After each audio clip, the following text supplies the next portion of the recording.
বিচারের মানদণ্ড কি তবে বদলে গিয়েছে? গতকাল কলকাতা হাইকোর্টের ডিভিশন বেঞ্চের রায় সামনে আসার পর তুমুল বাকযুদ্ধ হলো ঘণ্টাখানেক সঙ্গে সমান অনুষ্ঠান। অভিজিৎ গাঙ্গুলি অন রেকর্ড বিজেপির মঞ্চে দাঁড়িয়ে বলছে আজকে তাদের অতৃপ্ত শান্তি কামনা করছে। অতৃপ্ত একটা সিম্পল জিনিস, পশ্চিমবঙ্গের মানুষ বেকার যুবকরা বা যারা শিক্ষা গ্রহণ করছে চাকরি করবে তারা একটা জিনিস বুঝে গেল যে তারা মরে গেলেও চাকরি পাবে না। ফার্স্ট টিএমসি তোরা মরে গেলেও চাকরি পাবে না। সেকেন্ড, দুর্নীতি যদি একটু বেশি দিন হয়ে যায় তাহলে সেখানে টাচ করা যাবে না, তাদের পরিবার আছে। থার্ড, এক্ষুনি এসএসসি নিয়ে কথা বলছো, আমি মনে করে দিই তোমরা সবার স্মৃতিশক্তি কম।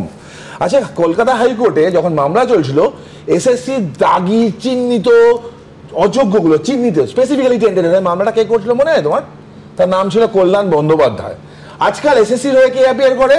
তার নামও কিন্তু কল্যাণ বন্দ্যোপাধ্যায়। দুজন এক লোক কে আলাদা লোক আমি জানি না। আজকেও এই মামলার পরে তরুণজ্যোতি স্থগিতাদেশ চেয়েছিল হাইকোর্টের রায়।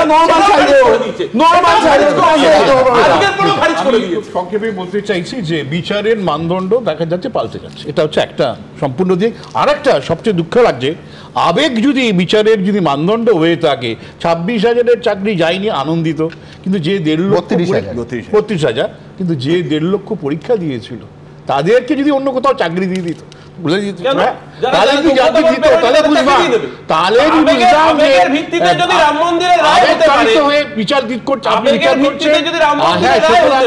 বাস্তববাদী হয়ে বিচার করতে চাইছেন,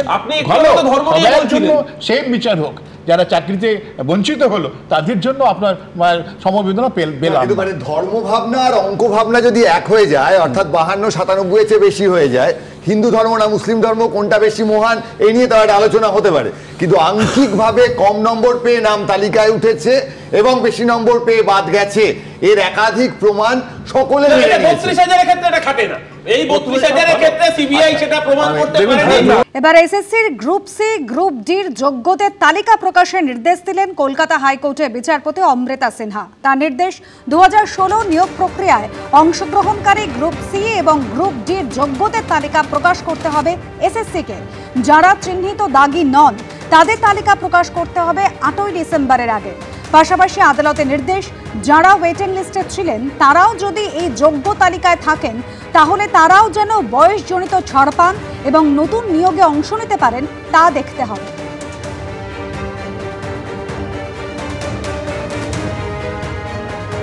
অযোগ্য কারা তাদের লিস্ট যদি প্রকাশিত হয়ে যায়, আমরাও বিচার বিভাগের কাছে জানতে চাই যে এইগুলো সব কিছু দেওয়ার পরে তাও কি চাকরি ফিরবে? যারা নতুন পরীক্ষা দিল কিন্তু ডাক পেল না তাদের ভবিষ্যৎটা কি হবে? এটা তো হ্যারাসমেন্টের পর হ্যারাসমেন্ট ছাড়া আর কিছুই হচ্ছে না।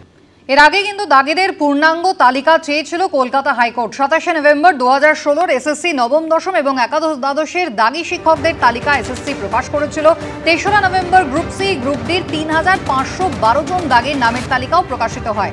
গ্রুপ সি গ্রুপ ডির প্রার্থীরা একাংশ দাবি করে যে দাগী হিসাবে 3,512 জনের তালিকা এসএসসি প্রকাশ করেছে, কিন্তু সুপ্রিম কোর্টে তারা জানিয়েছিল দাগীর সংখ্যা 7,293। আর এই প্রেক্ষিতে এসএসসি গ্রুপ সি এবং গ্রুপ ডি 7,293 জনের নামের তালিকা প্রকাশের নির্দেশ দেয় কলকাতা হাইকোর্ট। সেদিন বিচারপতি অমৃতা সিনহা নির্দেশ দেন, দাগীদের নাম, রোল নাম্বার, বাবার নাম, কোথায় তিনি কর্মরত ছিলেন সেই সংক্রান্ত বিস্তারিত তথ্য এই তালিকায় দিতে হবে।